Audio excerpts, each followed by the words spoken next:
Assalamualaikum warahmatullahi wabarakatuh. Hai teman-teman semuanya, jumpa lagi. Pada kesempatan kali ini kita akan belajar tentang revitalisasi nilai Pancasila untuk kebangsaan Indonesia. Perlu kita ketahui teman-teman, di Indonesia sekarang ini ada dua tantangan, baik secara eksternal maupun internal dalam pemahaman ideologi ke masyarakat ya. Dari faktor eksternal, bagaimana ideologi di masyarakat ini juga sekarang berpengaruh ya, karena ada globalisasi dan pertarungan antar ideologi melalui media massa. Misalnya bagaimana sekarang banyaknya ideologi melalui misalnya tren budaya pada anak generasi muda ya.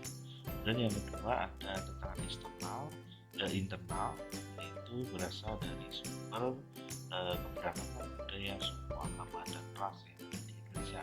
Nah, faktor-faktor inilah yang kemudian menjadi pembeda, menjadi tantangan yang sekarang dihadapi oleh masyarakat.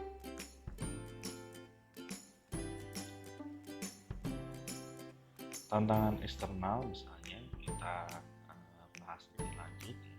Jadi pada tantangan eksternal ini bagaimana menipisnya nasionalisme, semangat gotong royong, penguatan ikatan primordial ya, kemudian merajalela tindakan kekerasan itu juga menjadi faktor runtuhnya ideologi dari Pancasila. Kemudian ada bahaya budaya Indonesia masih menjadi new dual ya, kemudian ada globalisasi di segala bidang berimplikasi pada melemahnya kebangsaan kita. Jadi bagaimana tantangan ini juga sangat mempengaruhi ya. Kemudian tantangan internal ini bagaimana semua berasal dari keberagaman yang ada. Jadi ketika keberagaman ini tidak bisa dimanfaatkan secara baik, maka akan memunculkan faktor pemecah ya. Tapi jika dimanfaatkan dengan baik, diolah keberagaman tersebut, maka akan bisa menjadi faktor pemersatu.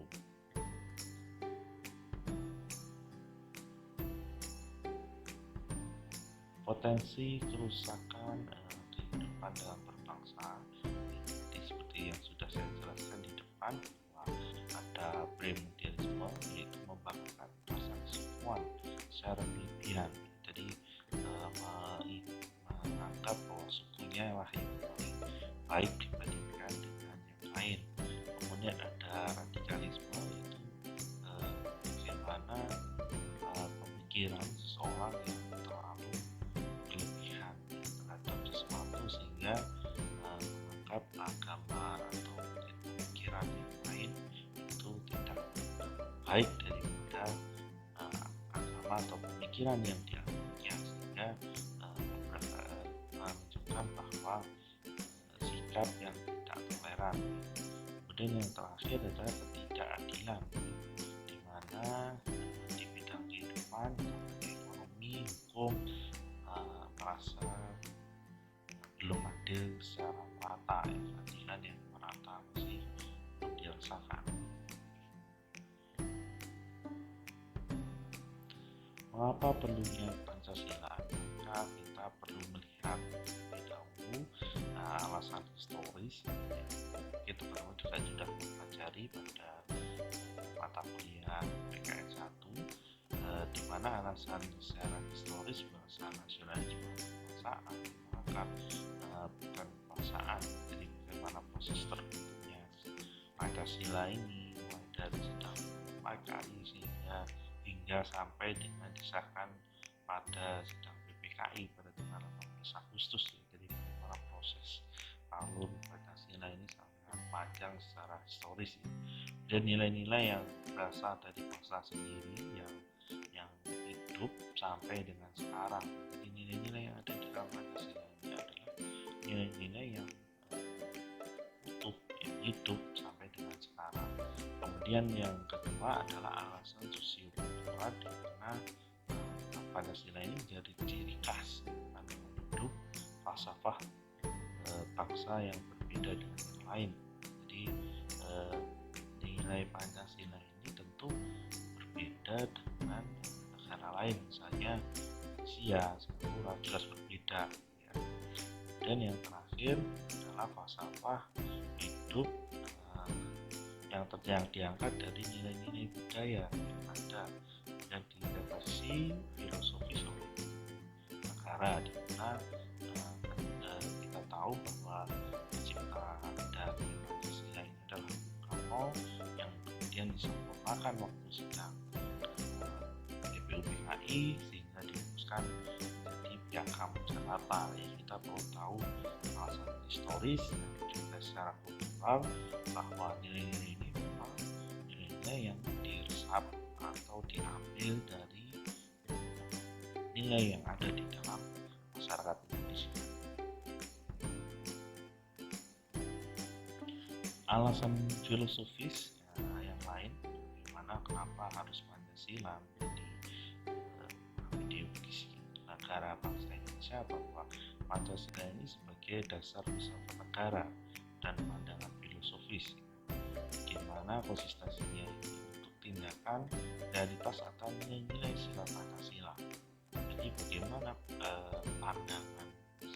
pandangan hidup setiap masyarakat Indonesia ini disesuaikan dengan tindakan, realitas tindakan yang ada sesuai dengan nilai-nilai yang ada di dalam Pancasila. Kemudian nanti pada akhirnya akan membentuk suatu cerminan realitas filosofis asli, jadi yang menunjukkan identitas asli. Oh, ini orang Indonesia itu memiliki ciri seperti ini ya, misalnya gotong royong, berketuhanan, menjunjung tinggi hak asasi manusia, menjaga persatuan, ketika ada permasalahan selalu bermusyawarah. Itu adalah cerminan. Jadi perputaran ini menjadi bagaimana Pancasila ini menjadi dasar filosofis masyarakat ya.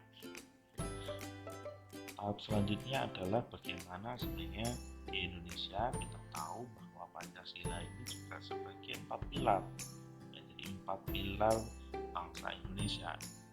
Jadi bangsa Indonesia ini terdiri dari 4 pilar, ada Pancasila, NKRI, Bhinneka Tunggal Ika, dan Undang-Undang Dasar 1945, yang dimana ketentuan-ketentuan ini yang menjadi dasar pilar dirinya bangsa dari Indonesia. Nah, kalau kita cermati kembali juga bagaimana wacana sekarang oleh Menteri Pendidikan menggagas bagaimana konsep membangun suatu konsep pelajar Pancasila, di mana ada nilai-nilai kebinekaan secara global. Ini tidak hanya kebinekaan, kalau dulu kebinekaan hanya kebinekaan dalam arti lokal ya, mestinya dalam skop nasional, sekarang sudah sampai bagaimana menjaga persatuan secara global. Kemudian yang kedua, bergotong royong, ini yang menjadi ruh nilai dari Pancasila itu sendiri. Kemudian kreatif, bernalar kritis, mandiri, beriman kepada Tuhan Yang Maha Esa. Ini yang menjadi pilar utama. Jadi bagaimana ketika seseorang pelajar ini mampu memiliki keenam nilai yang menjadi ciri seorang pelajar Pancasila. Kita tahu bahwa beriman kepada Tuhan Yang Maha Esa ini artinya ketika siswa ini harus memiliki akhlak dalam beragama yang dianutnya. Jadi misalnya dianutnya agama Islam ya, sesuai dengan ajaran agama Islam. Kalau dia menganut agama kepercayaan Hindu, ya dia harus mengikuti apa yang sesuai dengan ajaran agama Hindu dan seterusnya. Nah, bagaimana hubungan antara Tuhan dengan manusia dan manusia dengan alam sekitarnya ini menjadi ranah kunci bagaimana seorang manusia Indonesia menunjukkan kearifan-Nya, kebijakannya, akhlak yang baik atau yang baik. Nah, kemudian yang kedua adalah kebinekaan tunggal, di mana pelajar Indonesia ini mempertahankan budaya luhur, totalitas, identitas ya, kesatuan, tapi tidak mengagung-agungkan, menghormati budaya yang lain ya. Jadi meskipun dia mempertahankan budaya leluhur ya, misalnya dari suku Jawa, namun dia tetap menghormati perbedaan yang ada di suku yang lain ya, baik itu di Indonesia maupun secara global. Kemudian yang ketiga adalah gotong royong, di mana gotong royong ini adalah kemampuan untuk melakukan kegiatan sehari bersama dengan sukarela yang dikerjakan dapat berjalan secara lancar, mudah dan ringan. Nah, elemen dari gotong royong ini ada kolaborasi, kepedulian dan berbagi. Ini adalah ranah lanjut dari gotong royong tersebut. Kemudian yang keempat adalah mandiri. Jadi bagaimana seorang siswa, seorang pelajar Pancasila nanti mampu menjadi seorang pelajar yang mandiri, pelajar yang bertanggung jawab atas segala proses dan hasil dari kegiatan belajarnya. Kemudian yang kelima adalah analisis kritis ya. Pelajar yang benar-benar mampu secara objektif memproses informasi baik secara kuantitatif, kualitatif. Ini yang nanti ada skill yang berhubungan dengan kompetensi minimum ya, yang nanti ada literasi numerasi ya. Jadi bagaimana seorang siswa ini mampu membaca data informasi berupa kuantitatif ke kualitas maupun kualitatif ya. Bagaimana membantu kegiatan antara informasi, menganalisis informasi dan mengevaluasi hingga akhirnya mampu menyimpulkan setiap informasi yang dia peroleh. Jadi ketika ranah ini adalah bagaimana seorang pelajar Pancasila ini mampu memilah antara itu fakta ataupun hoax ya, berita bohong.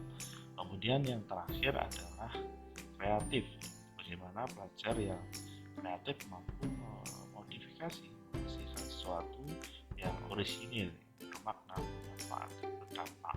Jadi bagaimana nanti pada ketika teman-teman mengembangkan suatu materi, konsep kreatif inilah yang harus dikemas dan dikembangkan dalam bagaimana mewujudkan ranah profil pelajar Pancasila ini mampu mendorong kreativitas. Kemudian kalau kita melihat sebenarnya pertumbuhan nilai-nilai utama dalam karakter, ini ada 18 ya, 18 karakter menurut pasal 3 Peraturan Presiden nomor 87 tahun 2011 tentang PPK. Diformulasikan oleh Kemendikbud ada 5 nilai utama dalam aktualisasi Pancasila menjadi 3 pilar gerakan revolusi mental, yaitu nilai kearifan lokal tentang masa depan. Jadi ada 5 nilai inilah yang menjadi core utama. Ada integritas, religiusitas, nasionalisme, kemandirian dan gotong royong. Jadi nilai-nilai ini yang ada dalam dan akan dikembangkan kepada generasi profil pelajar Pancasila. Kemudian ini juga bagaimana mewujudkan usaha pemerintah dalam mewujudkan membangun generasi emas 2045 yang dikelari dengan keterampilan abad 21 ya. Jadi bagaimana kualitas karakternya memiliki 5 nilai, memiliki literasi dasar dan memiliki kompetensi yang dibutuhkan, sehingga ketika nanti abad ini sudah berjalan abad 21 menuju abad 22, seorang pelajar yang ada di Indonesia ini mampu memiliki nilai-nilai yang dibutuhkan pada keterampilan abad 21. Tentu juga ini mengacu pada nilai-nilai yang ada di dalam masyarakat Indonesia. Nah, selanjutnya adalah bagaimana revitalisasi nilai Pancasila ini dalam kehidupan sehari-hari. Kita bisa melanjut pada 5 prinsip dalam membangun kehidupan kehidupan berbangsa dan bernegara. Nah, yang pertama adalah nilai ketuhanan, artinya bahwa bangsa Indonesia ini adalah bangsa religius ya. Setiap warga negara Indonesia ini menganut atau memeluk suatu kepercayaan beragama. Meskipun kemarin Mahkamah Konstitusi juga memperbolehkan dalam kolom agama di KTP itu kolom kepercayaan, namun ini bisa memperhatikan atau menunjukkan bahwa setiap warga negara Indonesia memiliki atau menganut agama sebagai kepercayaannya. Kemudian yang kedua adalah nilai kemanusiaan, di mana nilai ini adalah mengakui harkat dan martabat manusia secara keadilan dan beradab. Jadi setiap manusia yang ada di Indonesia ini mengakui hak asasi manusia, kesamaan derajat antara perempuan, laki-laki, kemudian beradab yang dalam bertingkah. Jadi tidak ada seorang warga negara Indonesia ini yang tidak beradab. Kemudian yang ketiga adalah bagaimana nilai persatuan dapat menyatukan perbedaan atau keanekaragaman yang ada di Indonesia, menyatukan segala perbedaan yang ada. Kemudian yang keempat adalah nilai kerakyatan, di mana ini adalah menjadi simbol demokrasi di Indonesia yang menunjukkan bahwa sistem pemerintahan di Indonesia ini ada perwakilan yang dipilih oleh masyarakat untuk mewakili mereka. Baik, yang terakhir adalah bagaimana nilai keadilan sosial ini mampu menjadi hasil akhir dari seluruh rangkaian nilai-nilai yang ada di dalam Pancasila. Kita tahu bahwa nilai keadilan sosial ini mampu memberikan kesempatan keadilan bagi masyarakat dalam segi bidang kehidupan. Ya, kita melihat rangkaian dari nilai yang ada, maka kita bisa menyimpulkan atau menarik garis itu seperti bagian di sini ya. Jadi sila pertama sebagai moral negara, sila kedua sebagai moral, sila ketiga sebagai dasar dari negara, sila keempat sebagai suatu sistem, dan sila kelima sebagai tujuan dari negara Indonesia.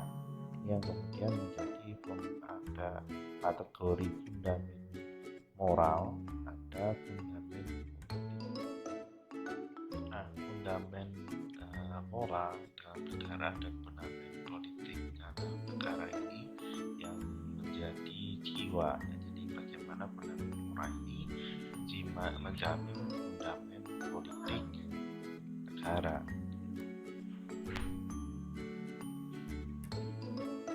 Selanjutnya adalah implementasi Pancasila. Bagaimana Pancasila harus menjadi petunjuk hidup bangsa negara menuju daya saing bangsa. Jadi bagaimana Pancasila juga menjadi faktor peledut ya, bagaimana bangsa ini bersaing dengan bangsa yang lain.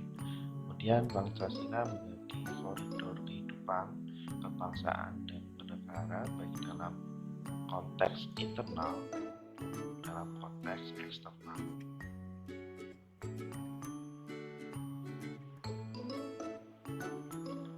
Nah, kalau kita melihat penjabarannya mulai dari sila pertama, ada nilai-nilai yang terkandung di dalamnya.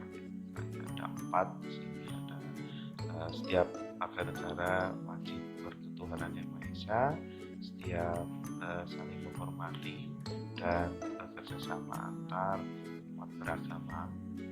Kemudian yang ketiga ada saling menghormati dan kebebasan menjalankan ibadah sesuai dengan agama dan kepercayaannya. Kemudian yang keempat ada tidak memaksa suatu agama dan kepercayaan yang lain. Ini adalah nilai-nilai yang sebenarnya ada di dalam sila pertama. Namun sebenarnya ada masalah yang sangat besar ya, meskipun ini kan konsepnya. Jadi sedangkan faktanya mengapa tidak disebutkan sebagai negara beragama tetapi negara beragama.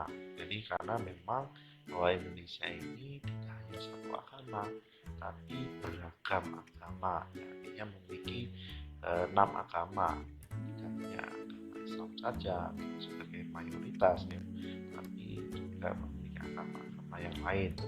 Nah, ini yang harus dimiliki dan dijiwai oleh setiap warga negara Indonesia, bahwa Pancasila ini sebenarnya ada nilai-nilai yang ada di dalam ajaran agama, juga menganut semua nilai, jadi mengadopsi semua nilai yang ada. Kemudian kita melihat pada sila kedua. Nah, sila kedua ini bagaimana sebenarnya masyarakat Indonesia ini memiliki nilai rasa hormat terhadap harkat dan martabat manusia, memiliki kedudukan yang sama, kedudukan yang sederajat, tidak saling mencintai sesama manusia ya. Rasa memiliki dan berkorban untuk kemanusiaan, dan memiliki rasa dengan rasa ini nilai-nilai yang sebenarnya ada di dalam sila kedua. Namun permasalahannya adalah bagaimana peradaban kemanusiaan justru melahirkan situasi yang biadab atau kekerasan di mana-mana. Yang kita tahu di Indonesia pun sekarang juga terjadi kekerasan yang ada di mana-mana. Jadi ini adalah kontradiksi antara sila kedua. Jadi bagaimana sebenarnya ketika setiap masyarakat di Indonesia harusnya memiliki jiwa dalam sila kedua ini, namun pada praktiknya masih banyak sekali masyarakat yang belum mengamalkan dari sila kedua. Kemudian pada sila ketiga, di mana menempatkan sila ketiga ini pada nilai-nilai kepentingan negara atas kepentingan sendiri atau golongan. Jadi bagaimana negara ini mampu menyatukan kepentingan masyarakat, baik yang individual maupun secara golongan, rela berkorban demi kepentingan bangsa ya, demi menjaga persatuan, kemudian cinta tanah air, bangga kepada bangsa Indonesia, yang mengedepankan Bhinneka Tunggal Ika yang berbeda-beda tapi tetap satu, yaitu bangsa Indonesia. Meskipun ada problem besar, mengapa dalam konteks plural, artinya keberagaman kehidupan bangsa Indonesia kita dijaga, membuat nyaman bangsa Indonesia lainnya. Artinya masih banyak masyarakat yang merasa diskriminan, yang belum merasakan bahwa menjaga kepentingan umum ini lebih utama daripada kepentingan pribadi, ataupun banyaknya juga yang merasa diskriminasi, ada yang merasa ketidakadilan antara daerah satu dengan daerah.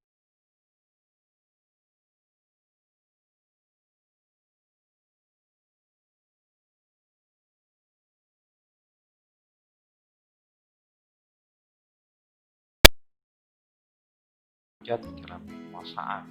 Kalau kita melihat dalam pasal 1 ayat ke-3 dalam Undang-Undang Dasar 1945, bahwa kedaulatan itu berada di tangan rakyat. Kedaulatan bangsa Indonesia ini, negara Indonesia ini dia di atas rakyat, karena rakyat ini sebagai utama ya, karena berperan utama. Kalau kita tahu bahwa pemerintah itu kan dipilih oleh rakyat. Jadi ketika pemilu presiden, DPR, jadi rakyat ini menjadi kekuatan atau suara terbesar kekuatan di negara Indonesia. Kemudian yang kedua, mengutamakan musyawarah dalam keputusan dengan bersama. Jadi bagaimana ketika ada perdebatan dalam musyawarah, ada silih paham, maka ditemukan melalui musyawarah. Kemudian mengedepankan keputusan bersama melalui sebuah konsensus dalam sebuah kesepakatan. Jadi ketika terjadi perbedaan pendapat, maka harus mencari jalan keluar yang terbaik, solution apa yang harus dipermasalahkan, duduk perkara ini seperti apa, dengan kepala dingin dan tidak mengedepankan kekerasan. Kalau kekerasan berarti kita harus mengingat ada sila kedua.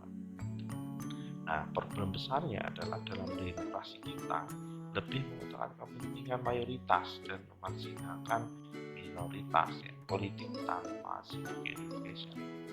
Jadi bagaimana sebenarnya dalam wujudan cermin sila keempat ini dalam prakteknya kita di Indonesia, bahwa ketika kita memilih calon perwakilan kita sebagai pemimpin di pemerintahan, ya, tidak mengutamakan kepentingan rakyat, tapi mengutamakan beberapa oknum yang tidak bisa kita anggap semua.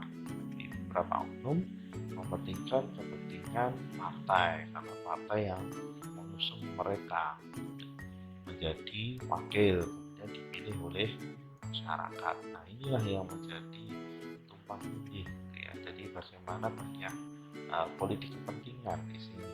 Jadi sebagai wakil rakyat seharusnya mereka ketika dipilih sudah rakyat berarti harus mengutamakan rakyat, bukan lagi partai politik yang mengusung mereka. Jadi inilah yang menjadi problem dalam sila keempat. Kemudian pada sila terakhir, sila kelima, bagaimana ini menjadi suatu tujuan dari negara, yaitu prinsip keadilan yang tidak berpihak. Artinya semua sama di mata hukum, di mata negara, mengedepankan suasana keluargaan dan bergotong royong. Menjaga keseimbangan antar hak dan kewajiban, menghormati hak orang lain. Namun problemnya banyak sistem politik dan ekonomi di Indonesia ini masih belum merata, ya, karena kita tahu bahwa Indonesia ini beragam pulau, beragam suku budaya yang sangat sulit dengan proses. Dan yang kedua adalah keadilan. Indonesia ini memang sangat sulit karena permasalahannya. Kemudian bisa saya sampaikan teman-teman, kita bersama lagi dengan kesempatan. Terima kasih atas perhatian dan ini. Jangan lupa tetap semangat belajar dan semoga sukses.